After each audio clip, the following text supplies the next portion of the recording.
La condenación y sus aliados.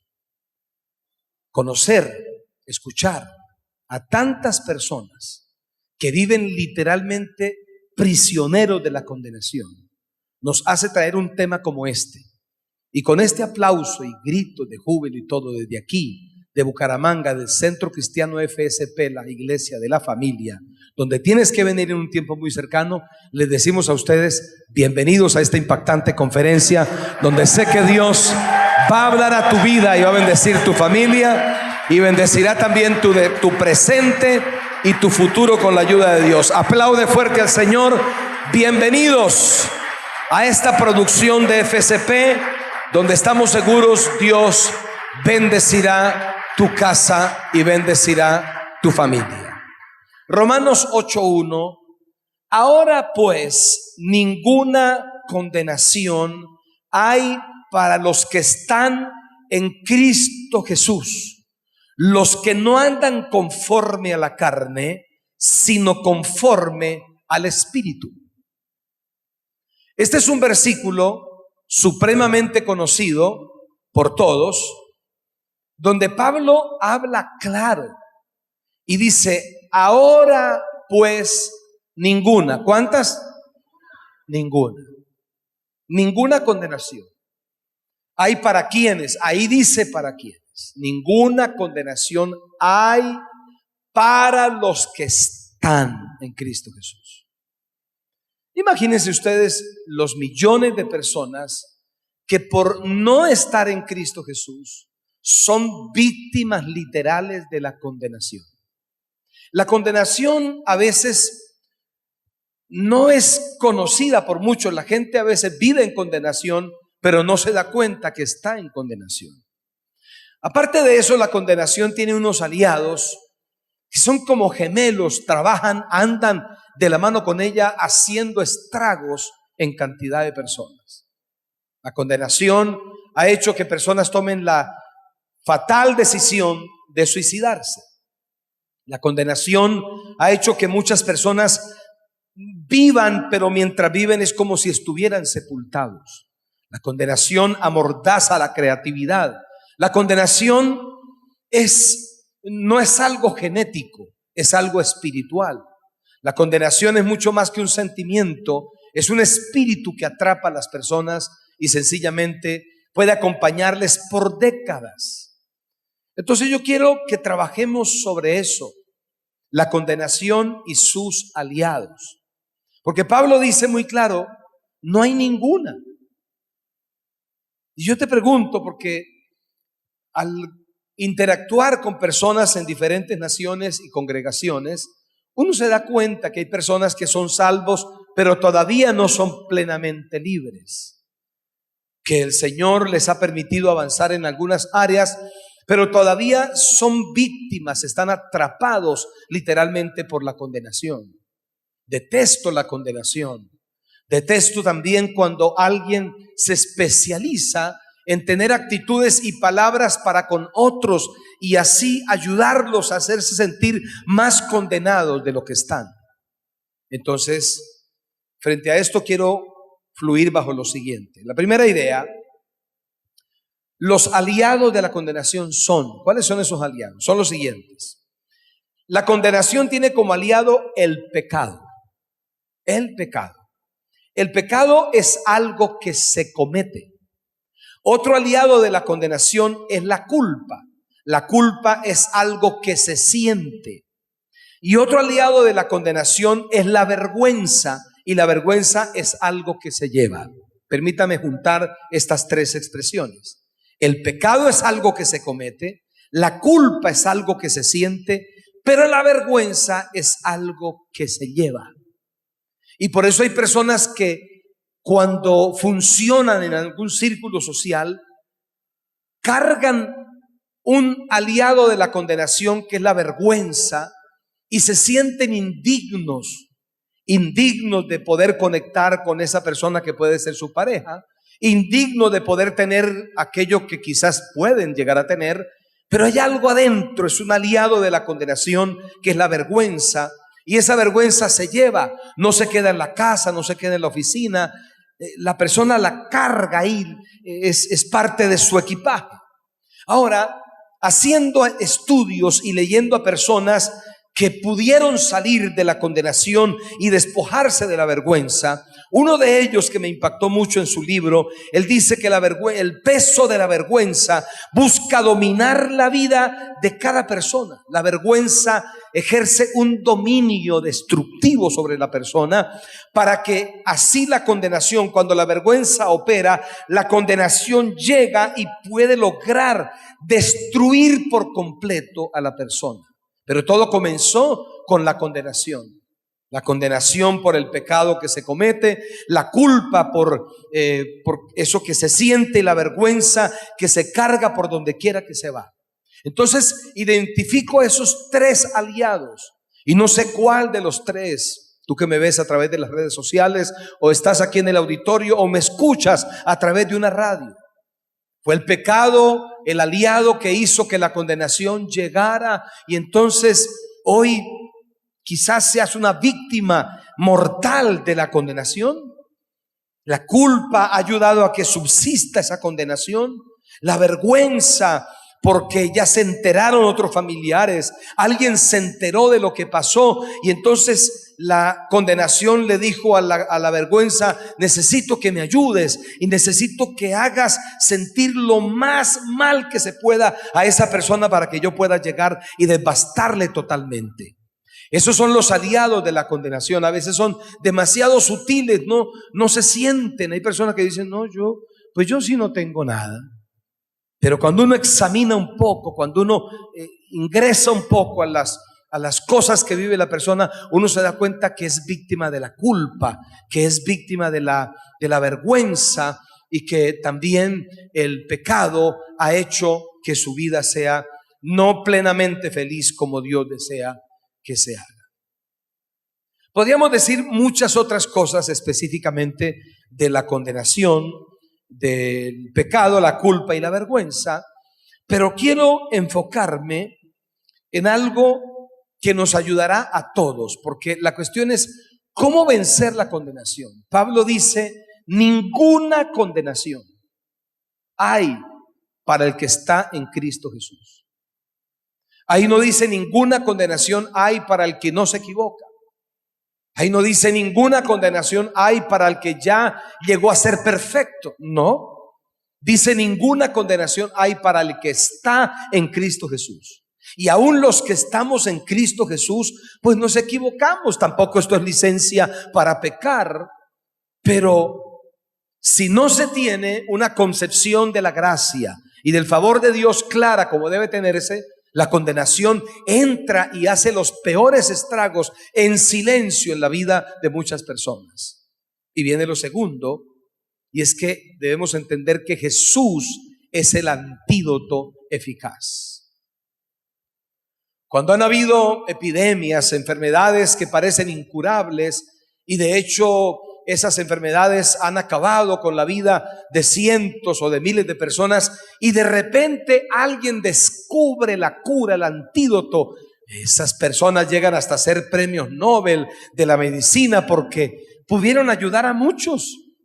Y yo digo, es para nosotros Jesús el premio Nobel de la paz, de la salvación, de la vida, porque Jesús es el antídoto eficaz ante un mal devastador como es la condenación. La condenación no respeta estrato social. La condenación no se evita porque se es joven. La condenación alguien no puede superarla porque estudió o porque tiene un carro nuevo o porque se casó. La condenación sencillamente, cuando se le da lugar, viene y atrapa y encadena y trae mal desastroso. Entonces Jesús vino específicamente para constituirse en la cura, en el antídoto eficaz. ¿Y cuántas veces conocemos personas en condenación y nos da pena, nos quedamos callados y tenemos la medicina ahí en nuestro corazón? Si tan solo pudiéramos decirle a alguien que Jesús le ama, que Jesús puede ayudarle, quizás esa sea una dosis suficiente para comenzar una reacción ante la vida. ¿A cuántas personas? Yo creo esos testimonios. Para mí eso no es una fábula. Yo leí hace años un testimonio de un hombre desesperado en la ciudad de San Francisco, Estados Unidos, y se fue a lanzarse de ese puente famoso que hay allá en ese lugar del país. Y dice que cuando escaló y ya estaba listo para tirarse, vio abajo en el agua, en el fondo, vio un letrero que se escribió que decía: Jesús te ama. Y cuando vio eso se asustó, reaccionó y se bajó y comenzó a correr. Y corría impactado por lo que había leído. Y mientras corría, no es casualidad, corrió y llegó a un lugar donde se escuchaba que cantaban una canción. Y la canción decía: Jesús te ama. Y se acercó a ese lugar y era un grupo de personas que estaban orando, y orando cantaban esa canción: Jesús te ama. Y él golpeó la puerta y le abrieron y contó su experiencia, y allí conoció a Cristo Jesús. ¿Por qué se iba a suicidar? Porque era víctima de la condenación, porque la culpabilidad estaba devastando su vida, y solo ese letrero que creó lo escribió un ángel.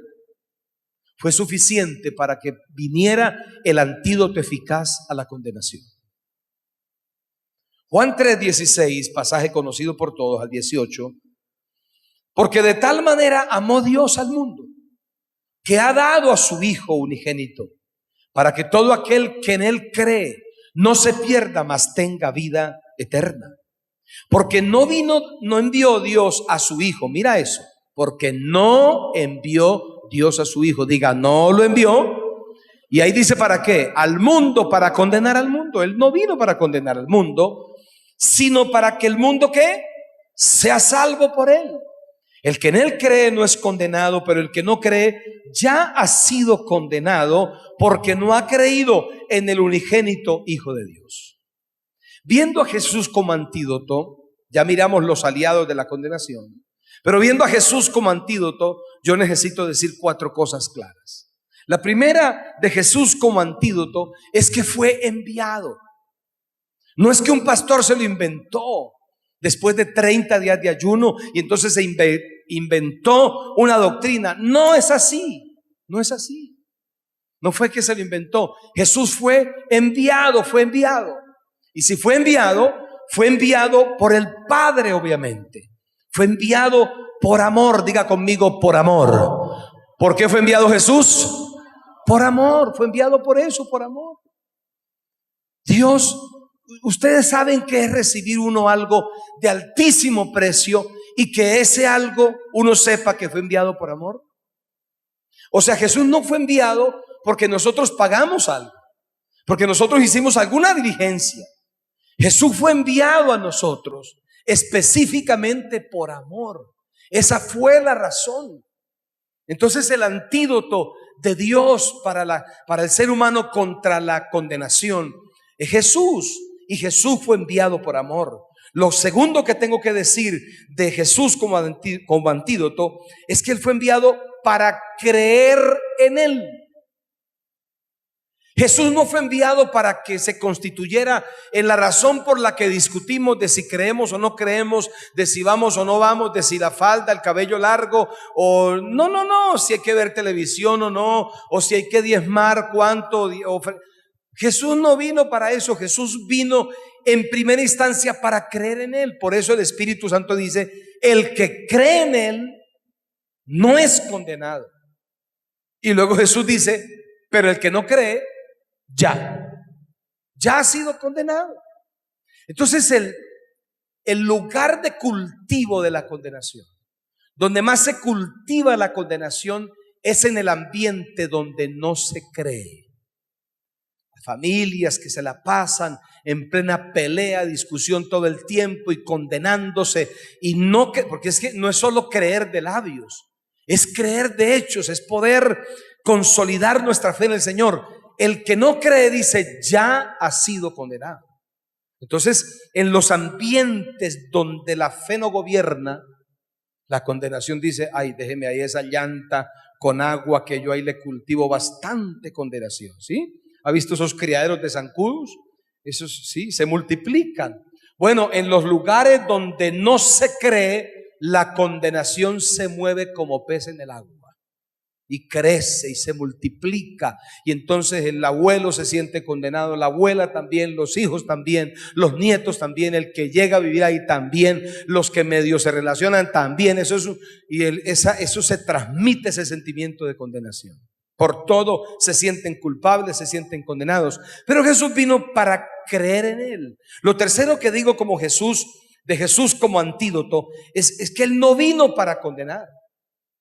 Eso hay que tenerlo claro.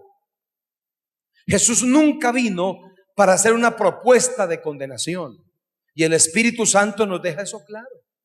Si Jesús no vino para condenar, entonces nuestro mensaje no puede ser especializado en la condenación.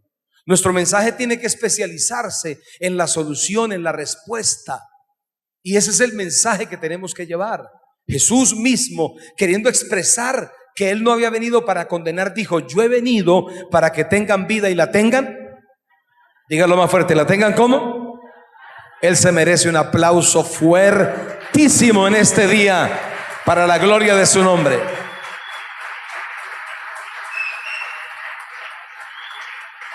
Y lo siguiente que puedo decir de Jesús como antídoto es que Jesús llegó específicamente para salvar.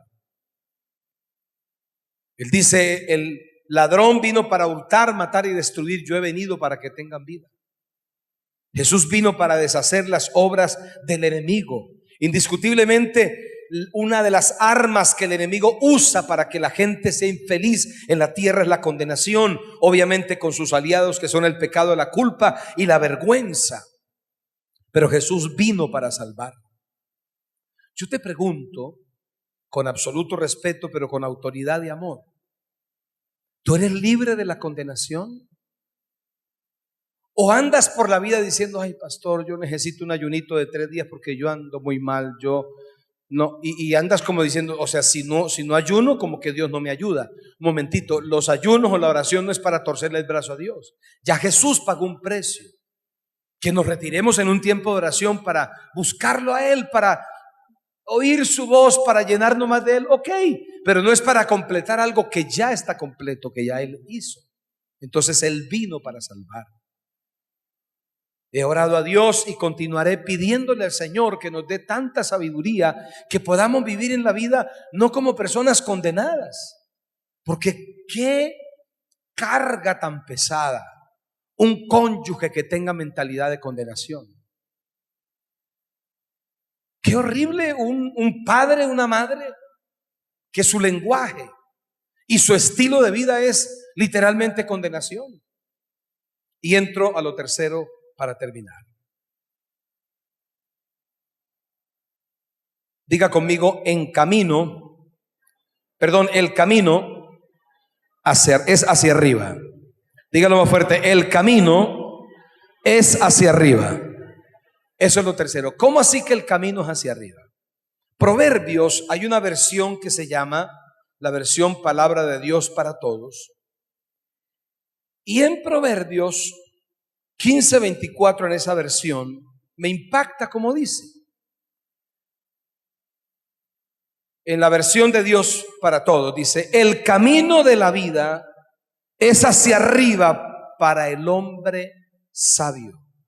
Mira cómo dice: el camino de la vida es hacia arriba para el hombre sabio. Dice: y así evita tener que ir hacia abajo al sepulcro. Dice en la versión Palabra de Dios para Todos. Entonces, cuando una persona es víctima de la condenación, si la vida en Cristo, el camino es hacia arriba, pues cuando la persona es víctima de la condenación, su estilo de vida y su camino es hacia abajo. No puedo, no tengo, no sé, quién sabe, no hubo temporada, este resto de años sí que va a estar terrible. Trump le va a disparar a Corea, ahora sí el diablo que entre y escoja, y la gente anda asustada, anda con miedo. Van a atacar a Venezuela, qué tal que un misil de eso se salga para acá y, ay, Dios mío, ¿ahora qué hacemos? ¿Para dónde nos vamos? Porque la persona es víctima de la condenación, y al ser víctima de la condenación pierde su sentido de vida hacia arriba. Todo lo que dicen le agobia, los comentarios que dicen sencillamente le afectan. Esas son personas bipolares. ¿Ha escuchado? No, es que esa es bipolar. Y hay unos que son tripolares, ¿verdad? No sé. O sea, la cuestión de vida es muy complicada con ellos. Pero si Jesús es el antídoto y Jesús vino para bendecirnos, entonces tu estilo de vida y el mío tiene que ser hacia arriba. Si agarro las tres frases, yo diría, lo puedo componer así. Entonces digo, ninguna condenación hay para el que está en Cristo Jesús. Entonces, la condenación no puede, ni sus aliados, pueda destruirme, porque Cristo Jesús es el antídoto eficaz. Y como ya tengo el antídoto eficaz, mi estilo de vida es hacia arriba. ¿Y cómo es un estilo de vida hacia arriba? Es un estilo de vida impregnado por la fe. No una fe por presunción, sino una fe por convicción. Una fe producto de la revelación de Dios. Ese es el estilo de vida hacia arriba. Entonces, Pablo tenía razones para sentirse condenado. Persiguió la iglesia. Aparte de perseguir la iglesia, mató cristianos. Y aparte de eso, estaba resuelto a acabar con todo lo que fuera iglesia. Pero Pablo, cuando conecta con Cristo, ya su vida no era hacia abajo, sino que comenzó hacia arriba. Y de las primeras cosas que Pablo dice es, ya lo entendí, ninguna condenación hay para el que está en Cristo Jesús. Porque le llegaban WhatsApp y le llegaban mails y le llegaban comentarios a su perfil y decían, ¿y tú qué hablas? Ya tienes 9 epístolas escritas. Dicen que vas a escribir 14 epístolas. ¿Y cómo vas a hacerlo si tú fuiste asesino de cristianos? ¿Y cómo vas a hacerlo? Y Pablo, wow, tienen razón. Entonces él decía, cancelada la epístola a Romanos, ya no me siento digno de escribirla. Y al fin un día el Espíritu vino y le dijo, hey, momentito, Pablo, eso que está operando en ti se llama condenación. Por el pecado que cometiste, la culpa te quiere destruir, la vergüenza te quiere devastar y la condenación te quiere acabar. Y Pablo dijo, oye, Espíritu Santo tiene razón. Y entonces en letra grande, el capítulo 8, versículo 1 dice, ¿saben una cosa? Ninguna condenación hay para el que está en Cristo Jesús. Y allí Pablo logró nivelar su vida y comenzó a subir. Y cuando le escribe a Filipenses, su siguiente carta, entonces Pablo dice, y ¿saben una cosa, muchachos? Todo lo puedo en Cristo que me fortalece. Y continuó ascendiendo, y luego le dice a los corintios, mira, para mí ese tema de la condenación está tan superado que yo estoy en Cristo completo, dicen Colosenses. Y en Corintios dice, muchachos, imítenme a mí como yo imito a Cristo. Su estilo de vida comenzó hacia arriba. Entonces dice el pasaje que leímos en Proverbios,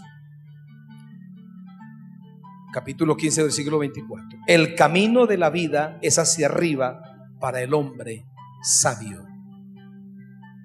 ¿Cómo así para el hombre sabio? Para la persona que entendió que en Cristo Jesús no hay condenación. En Él no hay. En Cristo Jesús lo que hay es salvación, hay destino, hay proyección, hay vida. A eso fue que vino Cristo Jesús. Ustedes y yo no tenemos que llevar palabras y sumar condenación cuando ya hay tanta condenación que tiene la gente. Nuestro llamado es a establecer el mensaje de Jesús. Y Pablo dijo, muchachos, todo lo puedo en Cristo que me fortalece. Y entonces Pablo comenzó a averiguar, bueno, ¿y cuáles son las cosas que me condenan, que me traen culpa, que me traen vergüenza? Y Pablo dijo, ¿sabe qué, muchachos? Ni la muerte, ni la vida, ni lo alto, ni lo profundo, ni la abundancia, ni la escasez, ni ángeles, ni principados, ni enfermedad, nada podrá separarme del amor de Dios que es en Cristo Jesús. Pablo había agarrado un estilo de vida hacia arriba, porque el estilo de vida es hacia arriba para el hombre sabio. Hoy es el día en que Dios revienta todas las cadenas de condenación. Quizás tus padres fueron usados para establecer condenación y te convencieron que no vales nada, o que no sirves para nada, o te dejaron legados de infelicidad y de condenación literal. Pero Cristo Jesús vino para hacernos libres. Sacúdete de toda condenación. Deja que la puerta se abra de par en par y sal de la condenación y ven a la vida libre en Cristo Jesús. No estoy hablando de libertinaje, estoy hablando de libertad. Jesús dijo: conocerán la verdad y la verdad los va a hacer libres. La verdad en Cristo no condena, la verdad en Cristo hace libre. ¿Cuántos dicen amén? Dale un fuertísimo aplauso al Rey de Reyes y Señor de Señores. Apláudele fuerte, apláudele fuerte.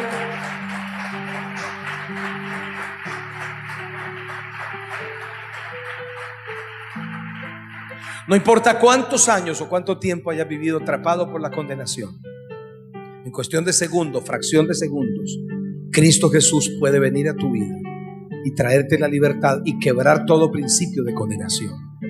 Tú que me ves a través de las redes o la televisión, quiero guiarte en esta oración sencilla pero eficaz, porque cuando Jesús entra a una vida, esa vida tiene todas las posibilidades de cambiar.